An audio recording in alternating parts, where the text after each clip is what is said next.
Welcome back to the Steps Arm podcast. Honest conversations, unfiltered opinions, stories you won't hear in a briefing. Subscribe now and hear the side of service no one talks about, but everyone remembers. I'm Tim Hunsaker, your host, and I'm here with my co-host Eric Hunter. What's up, guys? And Nassim Johnson. Yo. So I just want to get us started today. We're going to be talking about the biggest shock after joining the military. For me, that question alone is just kind of, like taking a book by its cover, like the things you see. I'm trying to think of the way to describe it. Like when you see something and you're like, oh, that's great. And then you open it up and you're like, oh, this isn't quite what I expected. This isn't how the poster board sold it. Yeah. There we go. Subverted those expectations. Yeah. Yeah, right. Whether from cover up or just not asking the right questions, and then you get into it and you're like, oh. But I would venture to say you could almost never ask the right questions. That's true. That's true. You don't, because you don't know. You don't know what you don't know. Literally, what you know. So you can't. If you don't know what to ask, then yeah, you're right. Man, I like that. So that being said, let's roll on the first comment. What we got? So, guy posted many things, and then had two things to say. So apparently two is many. One, most get to use their M4 once a year unless they deploy to a combat zone. So we'll break it down. We'll start with that. So that's you have to qualify with the rifle. Yes. Once a year, right? Like that's for some people. That's all. They pull out the rifles, they dust them off, they go qualify, they clean them things down, and then they turn them back in. That's it. That's the only time. Yeah. Well, what's unique about that is that it goes for, like, guard, reserve, or active duty. Because, in the active component, like, you're doing your job every day. But if you're, like, an 11 Bravo, you're an infantryman, they're not handing you a rifle every single day to train with. Like, you might be training with, like, a rubber dummy. And I think this just goes into, like, kind of, like, subverted expectations. His whole comment, I think it just sums up to, like, people don't know that, like, the Army is still, like, a job where, like, we gotta, like, check off boxes. You get what I'm saying? Like, you kind of, like, the training schedule or plan that whatever y'all have, regardless of if it's reserve or an active duty component, it's just by, like, what boxes we need to check. Like, we're gonna work to a standard and complete that standard. And that's kind of, like, the gist of what you're gonna do, like, the entire time. Even as a sergeant, like training soldiers, sometimes you hit them with, "We're just checking boxes here." Yeah. So like we're just doing this to check the box. Like Yeah. they'll ask you a question, "Why are we doing this, sergeant?" To check the box. Yeah. Yep. So it might, like, fucking suck. You're like, damn, bro, I want to shoot more. Hey, guy, we need this shit once a year. So, might just check that box for once that fucking year, bro. That's okay. Yeah, you're HR. We don't need you to go out there and shoot people. Yeah. Like that's not your job. That's not your job. Your job is to make sure I get paid. Yeah. So how about you stay in your lane and we'll just keep this thing rolling. Scan your lane. Yeah. He wants to scan it some more, but Oh well, man, I got a story on that. I may tell later. I don't know. Yeah. Two, there's a lot of boredom, and there's often standby to standby for all unit activities. Again, check box. True statement. It's a true statement. And I feel like a lot of that falls onto the unit, and I think this person is specifically talking, like, guard, reserve. Yeah. Just from the way it was described. But, you've got to think, you're meeting twice a month, 2 days a month, to accommodate, like, all the training that you need to check a bunch of boxes, and, the boxes that are being checked are being pushed down from, like, a higher authority. Yep. And so, like, you at the lowest level or from, like, an E5 or below, like, you're probably going to be sitting around a lot because we're going to get things done a lot faster than what the higher ups are thinking it's going to take. Because we're motivated most of the time. Well, I would wanna still go. venture to say, like, you're gonna do a lot of, like, standing by regardless. Like, Yeah. even if you, like, a fucking 8 or something, like, you get what I'm saying? Like, y'all doing important shit, a lot of talks and shit, but, like, bro, y'all not, like, you know what I'm saying? You're not, like, Actively. Yeah, like, you're not actively doing, like, stuff. It's just like, hey, I gotta be to this place to talk about this shit. Gotta be this next place, talk about this shit. I gotta tell some motherfuckers what I just talked about. You get what I'm saying? Like, Yeah. it's just how it goes. And it also kind of goes back to that first comment. You go to the range, there's 13 lanes and you got to get 130 people through. Yep. Like you go up your first time go, you qualify, and then you got Joe Blow who uses a gun once a year, and that's the only time he ever shoots a weapon of any kind, and he doesn't know what the hell he's doing with that thing, and Yep. fails the qualification like 8 times in a row, Yep. and you just keep throwing him up there until So, eventually he gets it. pro tip, I'm like, if you're somebody that wants to just shoot so fucking much, I'm like, you have other ways you could accomplish that outside of military in general. Mhm. But like, if you're gonna shoot so fucking much, if you're a fucking great shot, maybe not go up there and qualify your first time or some shit. Maybe fuck that up. I mean that, or I mean, there's other ways to qualify. Like you can volunteer to qualify with the pistol. You can volunteer to qualify with like a crew serve weapon. Get put on like a crew serve team, and that goes for not just infantry, but I mean like even when I was with the engineers and the artillery, like we still had to qualify on crew serve. Like we still had assigned crew serve teams, right? Oh. And so like if you're one of those people that's going to be a first time go on like on the M4 range, you can get the opportunity to go and shoot other weapon systems to qualify on those as well. So you get more trigger time. Yep. It's always good. Yeah. And then a guy commented on that saying, even going to a combat zone, you don't use your M4 very often. You just have to lug it around everywhere, even if you have mounted M240s or Crows to use. Yeah. So yeah, I mean that's fairly true. Like even when I was on Bagram, which is like Bagram shouldn't even be considered a combat zone because it was like it is what it is. We still had to have an M4 or at least an M9 on us everywhere we went. Like you had to have it, and it had to be loaded and ready to go. That's And like, you're just walking around there, ain't but nothing but soldiers around. Yeah. But like worst case scenario and show of force type shit. yeah, Like, hey, bro, this shit on me. yeah. I shouldn't have to use this shit, but this shit on me.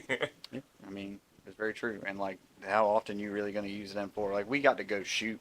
There was like a range that we could go shoot at pretty much whenever we wanted if we didn't have anything going on. So you could use it more often. And, But then you got to clean it. yeah, but then you got to clean it. Deal with all that. Yeah, take the good with the bad there. And some And people just anybody venturing to basic training, anybody who's listening and you're going to be going to basic training soon, that cleaning shit does not stop. I won't say it's as thorough as like that basic training cleaning. I don't know if it's like that for y'all, but that cleaning shit does not stop, bro. Like it's just gonna happen every fucking time you shoot, bro. Shit sucks. every supply sergeant is going to turn you around the first time. Nobody gets a first time go. That is the Nobody rule. gets the first time go. Nobody And you're gets gonna the have to first clean more than one fucking weapon, bro. Like that's just gonna happen. I mean, there's going to be that one. I don't know if I should say unlucky person, but there's always that one person that has to clean like the first sergeant's weapon and the commander's weapon and the chief's. Yep. And usually it's the And guy you- who yeah. should have gotten a first time Yeah, go. usually it's that guy that should have got a first time go. But I mean, or you get that guy that thinks they know better, and in the military you store your weapons dry so they don't have any like lubrication on them when they go into the vault because then it creates condensation which makes things rust. And so, like you use an oil or a lubricant to clean the weapon, but then you have to dry it off with like a solvent or some other type of drying factor, and then you can turn it in. But if you turn that in with even like a little bit of oil, technically you should be turning it back. Yeah. So shit bag pro tip. You learn this when you're like a 4, at least. Don't be that first motherfucker to like try and turn that weapon back in whenever y'all clean weapons. Just don't do it. Oh yeah, we had this one dude that came to the unit. He kind of got fucked over by the army, and Be for like a that lack sometimes. of better terms, he was on a deployment. His contract ended. He returned home after that. At that end of that deployment, had like a little bit left on the contract. Finished it up. Somehow paperwork got lost, and the dude was like, "Well, I'll just finish these 2 years that I supposedly have with the guard," because he's like, "I'm done with this full-time shit." Yeah. And yeah, we went and qualled one time. That it was like his only time he qualled with us. And as the small arms guy for the unit, I kept on being like, "Hey man, like why aren't you cleaning your weapon? Like we're supposed to be cleaning these. Like I'm walking around doing like inspections and stuff like that, because it had to get cleared by me or my counterpart before it could go to supply." Yeah. And he kept on being like, "Oh, I'll get it done. I'll get it done." He just kept on bullshit. Like, Mhm. and then next thing I know, it's the end of the fucking day, and no one even looked at it. They just put it in the fucking vault. And I'm like, this motherfucker knows. I'm Like, not saying the shit back that hard, but that is along the lines of what I was getting at. I'm not gonna lie, that is along the lines. Oh shit! Yeah, you just pick these things up, man. You know. I mean, definitely seen that happen. That is, yeah, not the first time I've heard a story similar to that. yep. Hey man, there's ways to professionally shit bang. Well, That shit sounds crazy, but the crazy part is we had some people do that one time when I was with the MPs, and they brought them weapons back out next drill, and they were like, "Hey, these things still gotta be clean." Yeah, I mean, I've definitely seen that happen.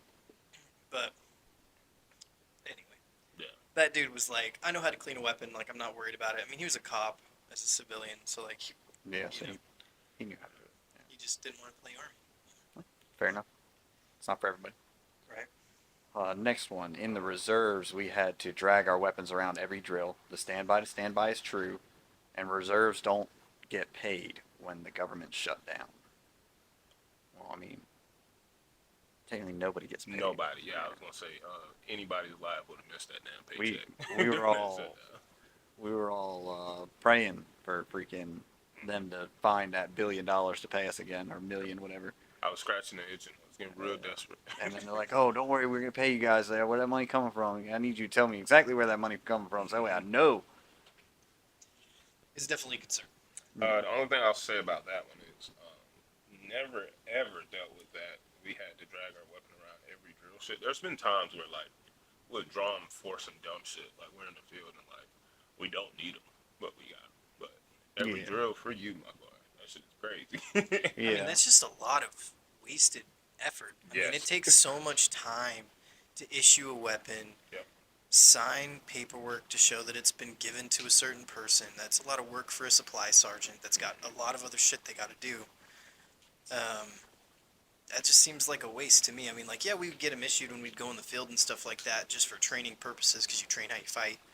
But every drill, I mean, Yeah. just to walk around in the city with that, like, that doesn't Yeah. make sense. But I'm like the thing that I'm positive happened because it would always happen to us. It would be like there's like some type of fucking commander or some shit, like a BIP, battalion commander. I don't know. It might even like been a fucking general or something. But to look good for whoever's gonna be around, they're like, hey, bro, have y'all fucking enforce, bro. It's like, oh, it's like there's some dumbass shit to be doing, but you know, we gotta play soldier, man. We gotta look so So, kind of on that same topic, I mean, like, one thing that I always noticed when I was working with the special forces for a little while, you'd go to like the mechanic section of the special forces, and like their M4s had just iron sights.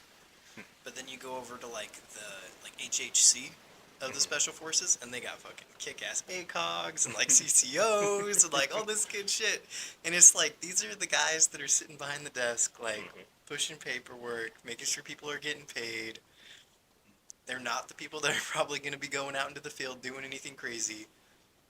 And like your mechanic, I'm not saying your mechanics are, but your mechanics are more likely to get detailed with, you know, like route clearance or some kind of a security detail than a 42 Alpha. You know, Yeah. like. yeah. And so I asked the question one time, and they basically told me like, "Oh, well, we got a lot more brass, and we want the brass to think that we're cool." Yeah. I'm like, that is Yeah. the dumbest thing I I've think ever that's heard how in that my shit life. always Like, happens. Like this reserve guy, I'm positive he got fucked. Like it just rolled down. Because none of us would ever think this shit makes sense. You get what I'm saying? To oh like yeah, be pulling this shit every drill, but there's some commander notes like, hey, you know, you guys look real squared away with those M4s every drill. Like what the fuck? Yeah, no. Especially because then you get them people just like backslinging it, and backslinging it just looks terrible. true. Like Yep. the whole, I mean, there's no way unless you like got them marching around with freaking rifles that it ever would look Yeah, professional it in any does. way. It does. If you got them in full kit where they actually are carrying a weapon, then maybe. But if you're just in regular uniform, you know, OCPs, ACUs, whatever you were wearing, and you just got a rifle in your hand, like you just look ridiculous. Yeah. Like we'd be out in the field sometimes, and they would just not issue us our rifles because they were like, "Yeah, that's too much like work. We don't feel like doing the paperwork to issue you Yeah. guys your rifles." And you'd see some of us whenever we start doing, you know, like that shoot, move, communicate type training. Hmm. Um, we would be picking up sticks that were shaped like rifles. Hey man, Because simulated baby. we would rather do that than go through the process of actually checking out rifles. And there'd always be that one guy, and then somebody would be like, "Oh, I'm gonna throw a grenade," and you just see a giant stick come flying past everybody's head. Oh man, yeah, good times. So in response to that, there was superiors are always working, and in response to that, they are quotations planning. Smiley Smiley face. face. um, now when I was a little E4 E5 in a line unit, yeah, I definitely felt that like they're planning. Oh great, like oh paperwork, whatever. Um, Going to RSP and having soldiers coming up to me and saying, "Sergeant, when are we getting released, Sergeant? When do I get to go home, Sergeant?" Like, okay, now I understand. Like, I was that guy that was like, "Damn, what the fuck are we still doing here?" Mhm. Um, and Constant. and now I understand. Like, hey, there's this that needs to happen. There's like we have to do all this before we can release you guys because we're not going to see you till next month, and then it's Yeah. got to get done again, and we can't be behind on it. So kind of makes sense now. Like I'm starting to understand why I was stuck there. I mean, sometimes I was stuck there way longer than necessary. Like Oh, for sure. at some point there was like, okay, we don't need everyone here. Like Yeah. release these guys, keep these guys back for another 20 minutes. Like, but that goes back to the hand of one is the hand of all. Like if we're gonna release some, we got to Yeah, release all. If we're gonna exactly. keep some, we Because got to keep it all. comes down to fairness. Yeah, but so what I say, this is a sign. This is an indicator of good leadership for me. It's just whenever like there are those situations and like super junior just get like released. You get what I'm saying? So like anybody in leadership, so 5 and up, y'all get cooked. But Yeah, y'all you gotta want stay back for whatever we need to do. But the youngins, yeah, y'all can go fuck off, go home. Do you your want thing. them stripes. You gotta do the crime to or do the time if you do the crime. Is that what it is? Yes. And I'm like, in those situations, it just makes more sense for us to only have the people that's necessary. Because, like, there is a difference, right? Like, in leadership. Like, all of us could understand what needs to happen. You get what I'm saying? So, like, it'll probably be better if it's just us anyway around for certain shit. Instead of having, like, A, B, C, and D just kind of fucking off. You don't need, if you don't have, like, delegatable tasks present, hey, man, yeah, y'all can just get the fuck out of here, bro. Because all you're going to do is just, hey, bro, when can we go? When can we go? Oh, my God. When can we Yeah. go? Like, yo, get the fuck out. Start creating stupid questions that are just going to make us be here longer. And then, of course, first sergeant, the platoon sergeant comes through and sees everybody freaking holding up a wall, playing on their Yeah. phones. Now he's pissed off. Now I have to find something for Yeah. you to do. Be That's what I'm easier saying. just to freaking. Just let them get the fuck up out of here. So I've appreciated those times when we do shit like that. Times I've benefited from it, and the times where like I had to stay and I got cooked. Just great. works better. Yeah, makes sense. Yeah. I mean, I like the viewpoint. I agree. I mean, I can't think of too many times where I was a lower enlisted that got released before everybody else. Yeah, that shit never happened Because, for me. because like, for real, well, but- and like at the time that I'm thinking of, like, we had a commander that was super big on like having to do a final formation, and it was like, we did a first formation. We all understand a safety brief, and we all understand that like, when we get back to our home of record or wherever it is we're staying the night or stopping for an extended period of time, like you let your first line leader know, like, hey, I'm good. Like I made it to where I'm going safely, Yep. whatever. Right? But it was also like a lot of the time like you're a PFC or a specialist just chilling in the motor pool, and like your first line leader, your E5 and E6 is over there doing like a meeting or they're in a briefing with whoever, and you're just standing by to stand by, and they come back out and they're like, cool, get out of here. And it's like, I could have left like 3 hours ago, you know? I could have left 3 hours ago. And so like, I definitely agree. Like I could definitely see that being like a sign of like good leadership, or at least a sign of like more or less soldier welfare, yeah. like So more than welfare, anything. so. Cool. Yeah. Next up, there are so many dorks, and those with a really limited intelligence. I'm not saying I'm a brainiac, but man. um, for me, it's not so much that I think there's a lot of dumb people, or however you want to put it. I feel like there's a lot of lack of common sense. Granted, also I've seen people with master's degrees struggle to pass the ASVAB, so I definitely had a sergeant that he had like a master's degree in some kind of history or something, and yeah, I I'm don't remember. sorry. Oh shit. Yeah, I mean he worked at a bank because like I mean I'm sorry, but I don't know. I feel like that degree you're either going to be a archaeologist or you're going to be working at a museum. Like that's so. I mean, I for just know you feel with so many people like their arguments like history is some bullshit because a lot of people be thinking like that apparently. Like if you major in history or some shit, they're like, oh, bro. I mean, It's like art almost. Like they treat that shit almost like art.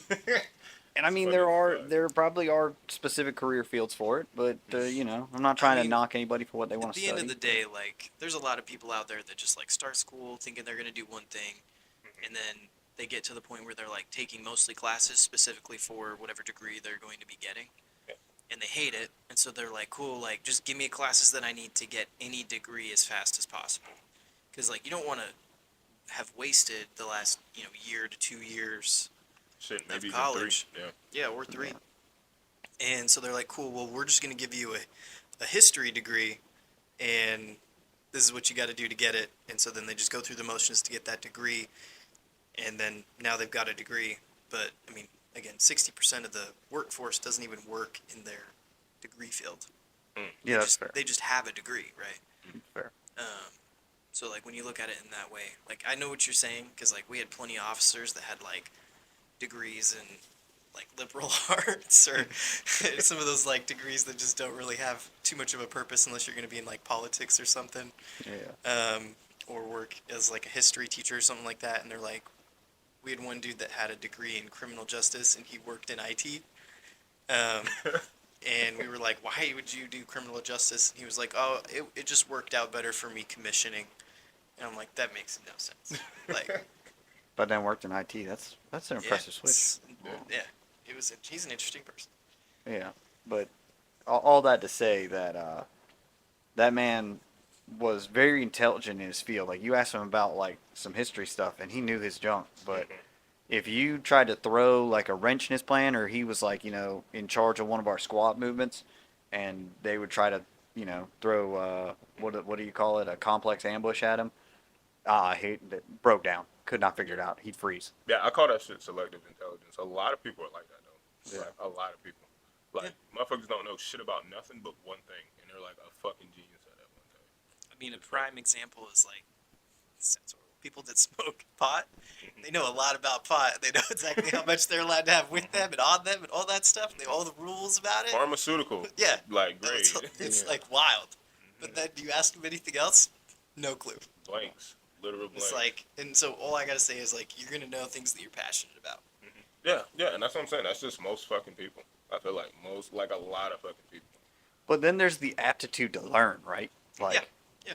like if sure you don't know something, but as long as you're eager to learn and you're like absorbing it, that's like you don't seem like somebody might be surprised that you don't know it, but they're not gonna be like, oh, he's dumb because he's learning it. Cool, got it. Like he just didn't have the opportunity to learn that, whatever, and you move on. But if you like don't know something and somebody tries to teach you and then you just can't figure it the fuck out, like now you seem dumb. Yeah, yeah. Um, 100%. so yeah, I feel like it's a little bit of there's a lot that goes into it. I guess somebody commented on it talking about this was the biggest for me. I'm in aviation. I'm no genius by any means, but I was told by my recruiter most aviation jobs require at least a 70 on the ASVAB. Then I get here and I'm working with guys that got 32s on their ASVAB and can't spell any words with more than 4 letters. I mean, there are line scores on your ASVAB. There's like what 10 of them. Yeah, I mean, but you also gotta think like, you could have done horrible on the ASVAB and gotten a 32, like they're saying. Yeah. But then you could have had like super, super high in mechanical maintenance. Well, the crazy thing is And- part of mechanical maintenance is the math. Is math, yeah. But if you do really, really well in like the actual mechanical section of the test, like get every single one of those right, but then you do like mediocre in the math section, you're still gonna have a high score. And he because, also like- could have just gotten like a 0 on Because like a English. prime example is like I enlisted a Cat 4 not that long ago, and like his overall score on the ASVAB was an 18, right? And he got that twice, Nice. but he had a 118 in mechanical maintenance for a line score, which is a great line score. Yeah, right? that is. It's, But then like higher than mine. his So. GT score, which is like the score that kind of determines what your AFQT is, was like an 81. Hmm. So it's like, dude's a great mechanic. He just doesn't really know Much else. much else. Yeah, like I mean, it's just the way it is. So to speak to what this guy's talking about with saying like his recruiter told him most people in the aviation have 70s. That there's truth to that, but also that's not necessarily true. I mean, if you look at the army as a whole, or even the military as a whole, the average is 50 on the ASVAB. And so to say that like most people in aviation have a 70, that's a lie. Because aviation is huge, and so if you want to look at like the pool, like 50 or below. Yeah, I mean, yeah, I definitely had a dude that had 44 that qualified for all the aviation jobs. So. Yeah. Yeah, happens all the time. So, I like this next one. Guy said I got a 91 on the ASVAB, and my recruiter said please no when I told him I wanted to go infantry. Then when I got into the infantry, I was walking by a guy and he was getting his ass chewed, and the ass chewer screamed, "What's 11 times 11?" And he screamed with confidence, 111, Sergeant. So it goes back. I don't know what it is about people getting over 90s on the ASVAB, but they all want to go infantry. I don't. It does not make sense. I It's mean, just. and you say all. I mean, Yeah, it's not all. I mean, like I I've definitely have had a couple that did, got in the 90s that wanted to go into other fields, but I feel like the majority that have gotten a 90 or higher, they're definitely going more towards like a combat MOS for whatever reason. They want to go artillery, they want to go armor, they want to go infantry, This and hurts my soul. it's crazy because I'm like looking at it, it's like, is it because there's a bonus involved, or is it just Yes. because like that's what Yes. you're interested in? Yes. But I mean, I've even had people that did that and they weren't even in college. They just took the ASVAB and they're like, well, I mean, I did pretty good, so I can choose whatever I want. Just go with whatever interests them, I guess. I mean, some of them, I guess, are thinking about, I can do what I want. I can, join the military and do what I want here. Like, just have fun. Whether it's a reserve component, go shoot some stuff on my Yeah. 1 weekend a month, and then Yeah. I can go do my actual job, like what I actually want to do in life, the thing that's going to pay my bills. I mean, I had one guy and he kind of stands out from a lot of the others. He got like a 98 on the ASVAB. He's a really smart dude. Got a master's degree. Worked for Google. Oh. My God. Yep, and he Yeah. went 18 X-ray because he was super interested in the special forces. Dude played like Division I lacrosse, so he was athletic. And when I was like, look, man, like you could literally go 35 series and have like an amazing career working with the special forces, but not being like a ranger or a green beret, right? And he was like, nope. He's like, if that's my only option, then I don't even want to do it. And I'm like, okay, cool. I'm like, why is that? He's like, I just need something to challenge myself. He's like, I haven't been challenged in a while. And this is like a 37-year-old dude that just up and decided like, yeah, I'm gonna join the army. And I was like, okay, that's cool. And he's like, my body's not gonna last forever. He's like, but I'm always gonna be smart. Okay. I mean, that's kind of true, I guess. Yeah, fair enough. I should get like fucking dementia or some shit. Yeah, that's true. One of my biggest fucking fears, but Yeah. it can happen. Oh, So rolling into our next one, we got a guy that said, to find out my recruiter lied. Your dress uniform is not a pussy magnet. Yeah, so what y'all got on this, man? reading a little bit more on it, I like the conversation, so I'm gonna kind of go through the conversation before I really give my Yeah. answer. Yeah, go ahead. Guy commented talking about not for the Marines and did like a little like kind of face, that Yeah. that I'm superior. Girl, I started in the Marines. You ain't getting no pussy coming out of boot camp with a mustard stamp. Will now nothing? I don't know that part. Maybe. Yeah, whatever. Oh, Yeah. sorry you had no game or a decent wingman. Okay. My recruiter said the dress uniform would get said pussy. No need for game required. If I had game, I wouldn't need the uniform in the first place. Duh. This is a interesting response. Yes, that's true. You That's know, true. I like this. I And like then that response. Uniform is the pussy magnet in the sense that it'll get you attention and you will stand out from others. You're obviously an idiot if you think women are dropping panties for peacocking. Recruiter got you good. You have to do your part to finish the deal. Well, I'm a little torn on that one. I'm a little torn on that one. Yeah, they just kind of go back and forth after that. I ain't really too worried about that. But I mean, I feel like to an extent that this is true. I mean, you still have to have enough sense to see it through. I guess is a good way to put it. yeah, But like, there's also plenty of women out there that are 100% just looking for like a hookup, and they see a guy in a uniform that looks good, and they're probably cool with that. Yeah, that's why whenever it was like they're not dropping panties for peacocking, it's like, hey, look, bro. I mean, There's some bitches out here going off just the peacock ritual, bro. that's true. What are you talking That's about? That's definitely happening. But in this sense, yeah, you get a lot less of that, bro. Like a female's not just on average just going, oh my god, he's a soldier. Fuck, like, bro, that's not how that shit works. I mean, there's always the like a man in uniform, but like that only gets you so far because there's a lot of mans in uniform. Yeah. There's a lot of different uniforms. My man's. It But might- you can be a real dashing motherfucker in that uniform now, for sure. Yeah. It's a lot of motherfuckers that wear it well. You can be, you know, in that At least prize you- fee. I'm gonna say the dress uniform. Yeah, the dressing. You dress uniform. There's some good looking fellas. You can peacock like a motherfucker if you're the right one. Yeah, you wear OCPs. That shit don't look good on anybody. Nobody looks good in OCPs. You can't find me somebody that I'd be like, yeah, that man looks good in OCPs. I'm gonna be like, Are we talking just men in general? Or Yeah. are we talking just like the whole entire force? in OCPs. Mhm. I mean, I'll take it or leave it. Because I feel like there's some good-looking females in uniform. For sure. In OCPs. Yeah. I don't think anybody like. Let me put it to you this way: if they already looked good, they'll probably still look good in uniform. Yeah. However, they probably look better outside of uniform. So you're saying the uniform doesn't add? I Yes. think that's fair. Yes. but- If anything, the uniform takes away.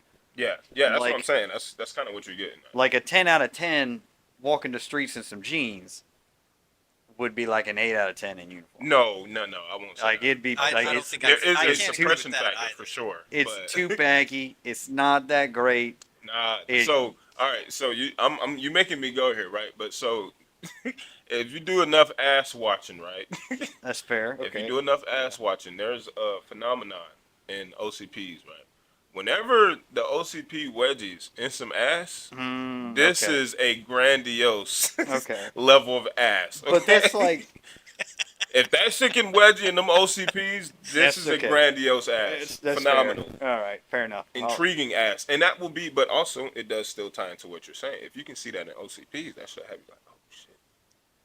That motherfucker getting them civilians. Because we know that talk always happens. Like, oh shit, bro.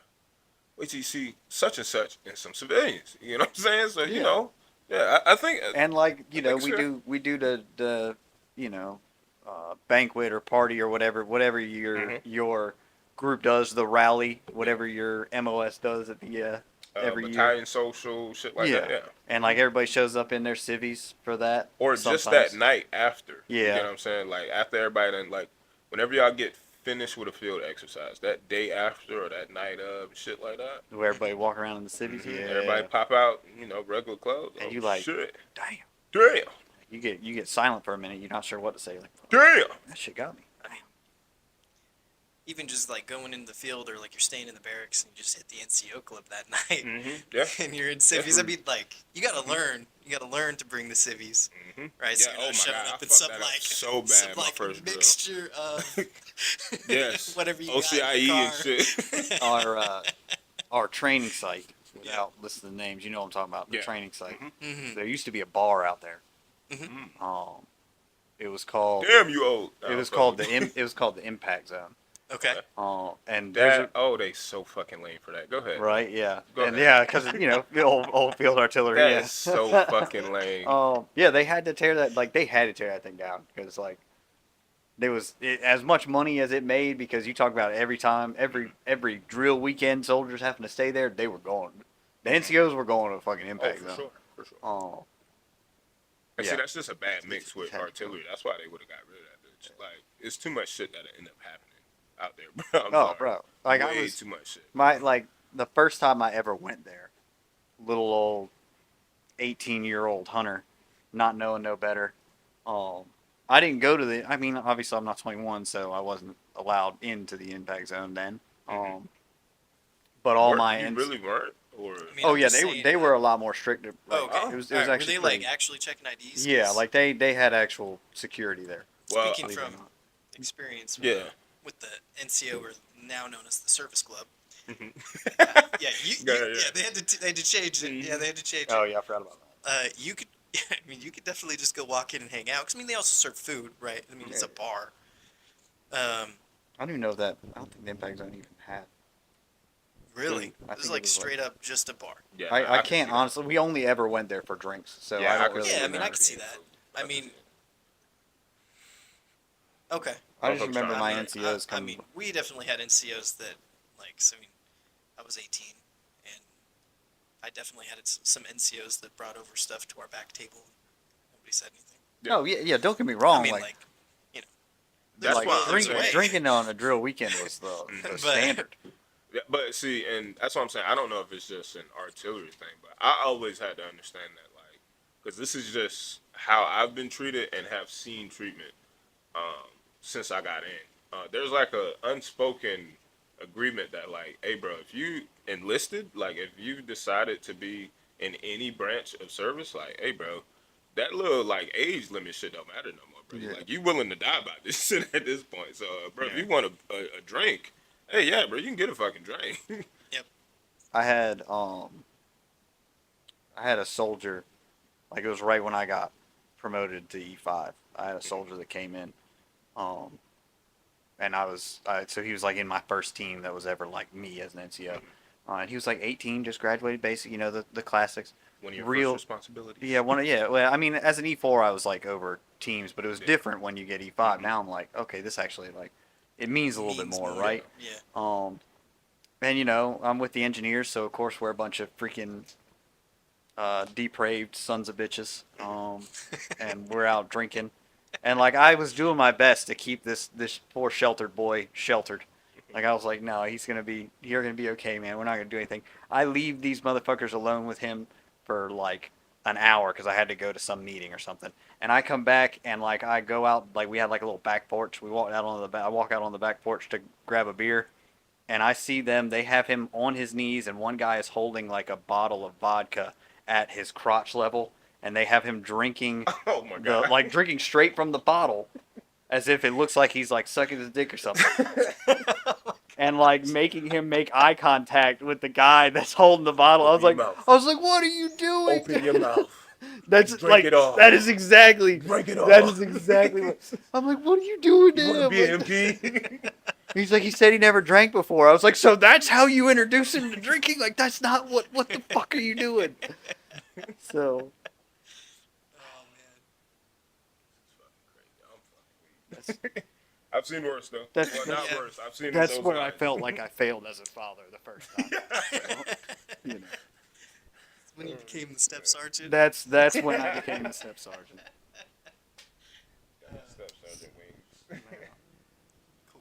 All right, let's move on to the next one. The military is just a bunch of ADHD enlisted and OCD officers, and then warrants are just autistic.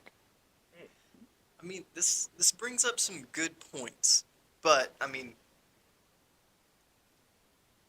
I know NCOs that are OCD as fuck, mhm, and I know officers that are autistic as fuck. So and ADHD. and ADHD, and so I don't know. I mean, I feel like ADHD, OCD, and autism are running rampant in the military. Yeah, Just yeah. that's all. It's just- But I wouldn't say that any one of them belongs to any one group. Yeah. Yeah. I mean, I did think it was funny that the warrants got pegged for the autistic.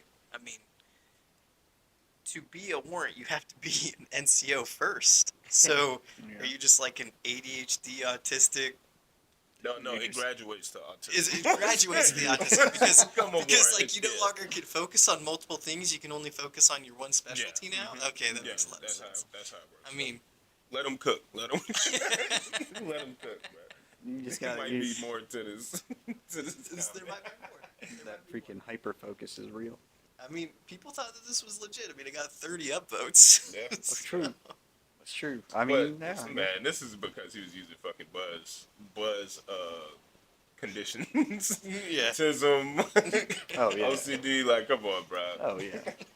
Motherfuckers If he'd love have just that said anywhere we they all see had, it. if he'd have just said we all had the tism, I'd be like, yeah, that's probably true. Yeah, you everybody probably would would- have gotten 50 upvotes. 100 upvotes. I was clicking that shit. Can I give it another one? Fuck. Oh, next up is a little bit of a story. Yeah, that's what I'm saying. Damn. I joined late and was one of those stereotypical high-powered professionals having an early life crisis, looking for purpose types. Damn. I Hold on. am- Let that breathe real quick.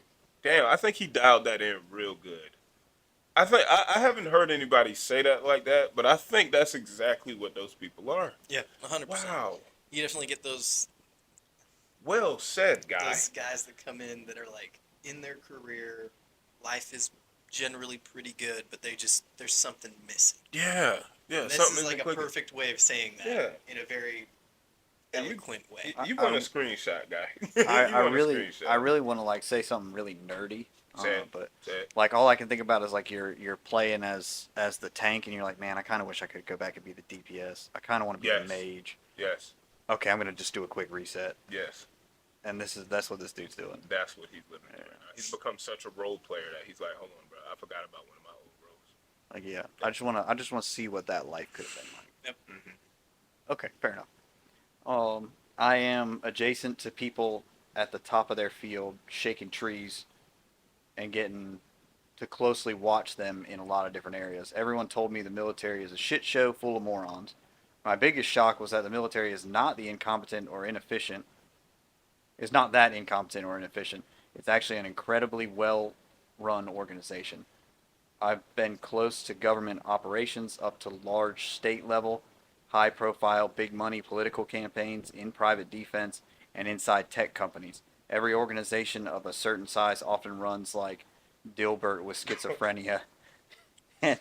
and shit only works because like 20% of the people, if you're lucky, actually care and are competent. Ooh, I got a lot to say on this. The Spit. military is fucking efficient and good at what it does. So good even, a lot of the most miserable bullshit serves a vital purpose you just might not have the context to recognize. Spit. Universally, every person I know in uniform with real world experience who has seen other organizations at work agrees on this, and without fail, the people bitching the loudest about how stupid everything is are the same dumb fucks that are the very reason for most processes having to work the way they do to keep people from fucking up basic critical tasks. Hey, I just want to, before we start, double screenshot club. Okay, guy. I had to screenshot this shit again. But, yeah, if y'all want to take point, I got a lot. I got a lot for this. I mean, yeah, that man spoke volumes Yeah. in 3 paragraphs. Yeah. Yeah. Yeah. I can't disagree. I mean, At all. I think it's a unique perspective because most of us, obviously haven't worked in the type of field that this person is saying that they have Mhm. in as many different Capacities. capacities as he has. But then also talking about like the military works very well and is really good at what it does. As a retention NCO, like I can't tell you how many countless times I had like the lower enlisted, first contract, finishing 6 years, tell me like, well, I've got my degree now and I'm working in this field. It's usually a business major. It's always a business major. Telling me like, the military just runs so poorly and it could just do so much better, and I see that now, and I don't really want to be a part of it because of this and that and the other. And it's just like, the military is different from the civilian world though, because like in the civilian world, you don't have all the eyes aren't on you, right? And like with the military, like you have to do what's right for the military, but you also have to do what's right in the public eye. Mhm. And I'm not saying that we're perfect at that because obviously mistakes have been made, That's not possible. Being perfect at that ain't possible. right? But like as a civilian company or just like a business, Like, you don't have everyone looking in on you, watching every single thing that you do. I mean, like, if you heard some of the shit that like large corporations get away with, like fucking Amazon and Tesla and shit like that, the military could never get away with that. Yeah. Not to mention, like, when you really think about a business like Tesla or whatever, Amazon, their goal is to make money. Yeah. The military, that's not your. Our goal is we're not out here trying to make money. No. Like, the government has other things to do that. Taxes. Yeah. You know? Right. Right. Like, whereas a business, your goal is to make money. So your merit in a civilian environment is, oh, I did something to make my company make more money. Mhm. Whereas that's what's going to get you your merit. That's what's going to get you your promotions. Like, oh, I've made this more efficient, so we made more money, or cut down on cost efficiency. Yeah, but I'm Oh. sure the argument is just like fucking a hope for increased efficiency in general. Now, 100%, I think that True. does inform the thought process, the profit portion of it. But it's just going to be an argument to be like, we could be more efficient. And fucking anything can be more efficient. You know what I'm saying? Like, Yeah. anything can There's be more there's always efficient room than for it is. improvement. It Yeah. doesn't matter what field or what job you're doing. Literally why we do AARs. Exactly. because Yeah, there's to make room it more for efficient. improvement. Yeah. But I just, in my experience, I always felt like, I just always thought that even though we would like bitch and complain, sort of how we talked about earlier, like how, you're like, damn, we could not do some dumbass shit, or damn, we could have been gone hours ago or some shit. I still always felt like, the way we run shit as a whole is still better than any other like thing I've dealt with in my life, or any other thing that I've seen. Like it still runs better. It's just, even though from our side of the fence, it's like, damn, we could like, it would feel like it's not moving as efficiently as possible. I don't think there's a lot of things that beats how we operate. I just don't. I Well, really don't. I feel like kind of going off of what you're saying, like a lot of the frustration and the feeling like you're not doing anything is an in the moment type thing. Yeah. Because like when you have those moments, it's when you're at drill, you've already done everything that you were told to do for the day. You're tired. You Again, want a to sign go of home, efficiency too. right? You want to go home, right? And yes, you're checking a box by still being there. But then you look back on it a month later, Mhm. and it's like you had a good time. Yep. You're hanging out with the boys or with all the other buddies, Yep. and like laughing, joking. Like, yeah, you were kind of just chilling, not really doing a whole lot towards the end of the day. But when you think about it in the long scheme of things, like there's a purpose behind that too, Mhm. right? And I mean, I like reading this again kind of makes me go back to one time when oh man, I was a specialist back then, and we got tasked with being the quick reaction force because we thought that North Korea was going to invade South Korea, and there was like this whole big thing.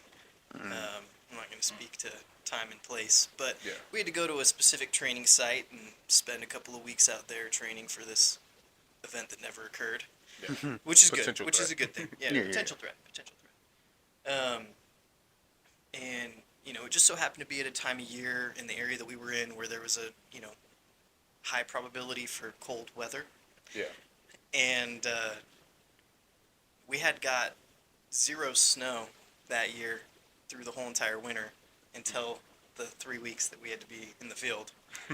And it snowed so much that we got almost every vehicle we had stuck. And like looking back on it, like in the moment, it's horrible. Yeah. It's horrible. We weren't allowed, like we had to sleep in like life fighter tents, summer life fighter tents, and whatnot because they wanted us to know how to use them. Like we're incapable of knowing how to put a tent up. But like, and then we had like heating tents that we weren't allowed to sleep in, but we could run the heaters. And so if you got cold, you could go warm up, Pop in and then warm pop up out. in there, and then Yeah. go back out to your life fighter. Yeah, we just took turns sleeping. And you and that bitch fighting for your life. Exactly, exactly. Right, but it's like one of those things, and I'm not saying that the training, looking back on it, training was great. Yeah. Great experience, man. We had a lot of fun. And I don't think I've ever shot so many rounds in my life. Yeah. Because, Hell yeah, we- brother. we went out to like the machine gun range, and it's the middle of a blizzard, and we got our Humvee stuck and a couple of other vehicles stuck, so we couldn't leave. And so we were like, well, what are we supposed to do? And we had a chief at the time that was just like, well, we have to shoot the ammo, so just shoot it. And we're like, can't even see the targets. Hey, you know, shit. like, Been there, and, done that. Yep, been there, done that more than once. And so we're like, oh, okay. And so we're just like blasting something, whatever was out there. Yeah. And Start drawing dicks in the snow. yeah, pretty much. I mean, you're shooting whatever. We were shooting 50, 240, 249. Shot. We went to the grenade range and threw a bunch of grenades and shit, and blew all the ice off of the training area That's fun. and whatnot. But like in the moment, it sucked. It's horrible. But like looking back on it, man, that was like some of the best 3 weeks of our lives. Like we had so much fun, got so much training in that you would never get in anywhere else, right? Yeah. And whatnot. So it's one of those like in the moment kind of things. And I think too, bro, like I just think we have like a level of real world common sense, right? Just being in general. I think you develop a level of real world common sense that like no other organization could compete with. And that trickles down to our level of efficiency. I really think it does. Also, like, just hearing some of that makes me think back to one of the earlier comments where he was talking about like dumb people, and then I brought up the guy who like just had the inability to um, deal with like changes, like complex ambush and stuff like that. How he would like break down. Like sometimes your leadership just does not, like, piss poor planning. Yeah. Like if your leadership was unable to accept you guys going and staying in those hot tents, like, and want you to sleep in these summer tents, like there's a little, if your leadership isn't willing to adapt and overcome when situations arise like that, that's what makes the rest of us think that the army just completely sucks or the military just completely sucks because of a couple of bad eggs. Yeah. And they just see that in that one bad leadership planning. And I mean, that's just me picking up like the little bit of the story you told. I'm sure like you had great leadership. They just Yeah, I mean, had well, something we they say were- we had great leadership. I mean, there was, I mean, there was maybe somewhere. there was definitely good and bad. Like, Yeah. I think a big part of it was like obviously we were not prepared for the amount of snow that we got. That came, yeah. Right. I mean, like when we literally went to bed, and like I finished sleeping, got woke up for my shift on anyway manning a security point, and like I woke up to like 3 feet of snow. Damn. And like I hadn't been sleeping for that long. I mean, we've all done field training exercises. Like you're not sleeping for more than like maybe 4 or 5 hours. Yeah. Yeah. Right. So like I finished whatever it was that I had to do, went to bed, got woke up by my buddy to relieve him, and there was legit 3 feet of snow. And like we didn't expect any snow. Damn. So like we hadn't even put up the tents that we were using for heat until that day. Yeah. Right. That- So like they kind of wanted us to still get the training because like if we really did have to be the quick reaction force and go overseas, we wouldn't have had that stuff, if that makes sense. And so they wanted us to still get the real feel for the training, but they also wanted to make sure it was safe. Yeah. Okay. And that's where they came up with the whole heating tent thing. But we're soldiers. We're going to take advantage of what's given. Yeah. So. Oh, 100%. Yeah, Yeah. 100%. That's fair. Well, one guy commented back on it saying, I'll try to remember everything has a purpose to it the next time we're sitting around 3 hours after drill because the commander left and forgot to release the rest of the unit. That being said, I do agree with you on higher levels when stuff is pushed properly and on high. Well, my bad. When stuff is pushed properly and on high, things work very well. I don't want to assume your experience, but for me and others, we complain at the ground level about these things because the chain of command isn't doing their part to push things up or down as needed. There's a reason when soldiers call JAG or Sergeant Major that things suddenly get done. Both your experience and the one who's complaining coexist. I mean, that's a very unique situation. I mean, I've never had that happen. I don't know if any of you have ever had like a commander leave and not release the rest of the But company. there's dumb shit that happens. You get what I'm saying? There's Yeah, I mean, always dumb shit that but like happens. common sense would just be like, okay, the commander left, like we can all fucking leave too. Well, it's like I was talking about. Sometimes you get that piss poor leadership. Yeah. Like it It's happens. gonna happen. Yeah, there's bad eggs out there. There's Sure. always gonna be somebody's gonna get promoted because on paper they look great. Fair enough. That's just the way of it. Or they know how to do a board. You Or know, they have good PT. or they have. Back in the day, we had all kinds of E5s, E6s that just were really freaking fast. Yeah. Yeah. And that's they got promoted on that because you can go to. I mean, if you can't pass, well, back then it was WLC. If you can't pass WLC and ALC, I mean, you got other things to worry about than freaking, you know. Yeah. And I don't want to shit on this guy, bro, but I'm like, honestly, truly, bro, I think it's just like, it just boils down to like a pessimistic mindset, bro. Like, you're just like hyper focusing on a lot of the dumb shit that happens. Like, yes, there's always going to be dumb shit. Um, yes, your statement is true. Like, those complaints do coexist with um, that Good original stuff. comment. But it's just like, bro, dumb shit happens, bro. That's just gonna happen anywhere. Anywhere you're at, dumb shit is gonna happen. It's Well, always gonna happen. and OP actually comments back to this comment, and I like what he had to say. So he said, that situation definitely sucks, but find me a person on the planet who hasn't had a bunch of their time needlessly wasted on the whim of incompetence of their boss. Damn, that's crazy. I'd argue the military is pretty competitive in this regard to the civilian world. People rise to their incompetence everywhere.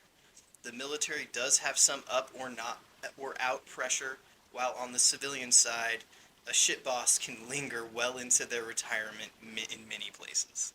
Yeah. So, I mean, in less words, Yeah. I mean that's a pretty Yes. sums it up right there in my opinion. That's very true because if you got, I mean, we do our command climate surveys, right? Like, if you do enough bad command climate surveys, eventually they're gonna be like, maybe we need to assess this command. Yeah. Versus like an actual business. If people start complaining about the boss, they're like, well, yeah, but this particular branch is making us the most money on the East Coast or West Coast or whatever. Why would we fire him just because he has a couple little mix-ups? No, they might would move him somewhere else just to, because he makes money. You never know. I mean, anyway. There's a couple other comments on that, but it's basically just people kind of talking shit on the OP Yeah. because they didn't like what he had to say. Again, micro focusing on you know Yeah. the bullshit, bro. Bullshit happens. It's wild that we agree with the OP and everybody else is trying to shit on him. Yeah, like, bro, it's that complainer.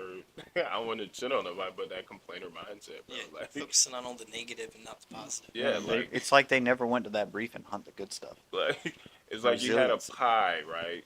And like one slice of pie had a fucking molded crust or some shit. You're like, oh my god, bro, that mold.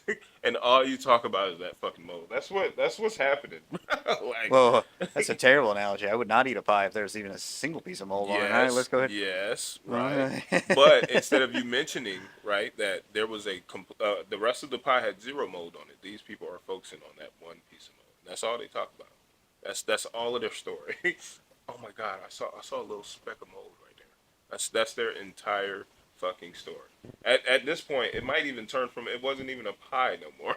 Like the pie might not even get brought up. It's just, yo, I saw some mold, bro. I went to this event and some food had some mold on it, bro. Yeah. This is what the fuck is happening, bro. You just focus on that one thing. That's cool. I'm like, if that's how they live their life, I guess. But That's yes, fair. I do agree. Nobody's gonna eat some fucking moldy pie. True. Yeah. Yeah. Moving on, I kind of like this one. You can volunteer for deployments and they let you go over there as often as you'd like. And another guy commented on that and said that they aren't very selective about who they let go. I've noticed if you ask, they'll send you somewhere. Yeah, 100%. Yeah, Oh. that's true. I mean, I can speak from personal experience, right? I mean, I'm 12 years in and have not deployed overseas. I mean, this is not for a lack of trying, right? I mean, this is before I knew that you could go onto a website and actually volunteer for a deployment, even outside of your state, speaking from a guard perspective. Which is what I was gonna bring up because Right. I didn't find out about that shit till like year 5. Yeah, I didn't exactly, know till exactly. like year 5. I mean, and by the time that I found that out, like, I'd already gone AGR, like, I wasn't about to Yes. stop a good thing. Yeah. Yeah, You know. I always question, like, it's that thing where, like, the old heads always keep shit hidden. Yeah. Bro, I was in for, like, 12 years. Yeah, about 12 years before I ever even knew that existed. Yeah. And that just blows my mind. Yeah, so for anybody that's listening that may be in their early years, there is a website. It's called Tour of Duty. And you can log into that with your ID card. and you can actually volunteer and sign up for deployments or for orders in like Germany and Italy and South Korea anytime. Yeah. It tells you how many people have I mean, it goes up to it just says 5+, but it'll tell you how many people have applied for it. It'll either tell you 0, 1, 2, 3, 4, or 5+. Yes, and Um, occasionally you have to board for those positions that yeah. aren't like an actual deployment. Like Um, Germany. If yeah, you look at Germany, Germany, it's Italy, South Korea, you definitely kind of got a board for those. yeah, But if nobody else applies for it, or like you hold the position that they are looking for, you're gonna go. yeah. So, pro tip. And you can even filter it by MOS. There's like the double O. There's like the double O, like I think it's like Foxtrot or Golf or something like that, and those are Yeah, Double O Fox is a MOS immaterial, is what it yeah. essentially So you can means. anybody can do it. Anybody can do that job. Yep. We are hitting towards the end of our time. That being said, I know there's a lot more comments, so we might have to double back and hit this one again because this one actually got a lot of conversation going on it. But you know, we let us know what you guys think. If you guys want us to hit back on this and speak more on it, if you guys, I mean, hey, the post is still on our page on Reddit.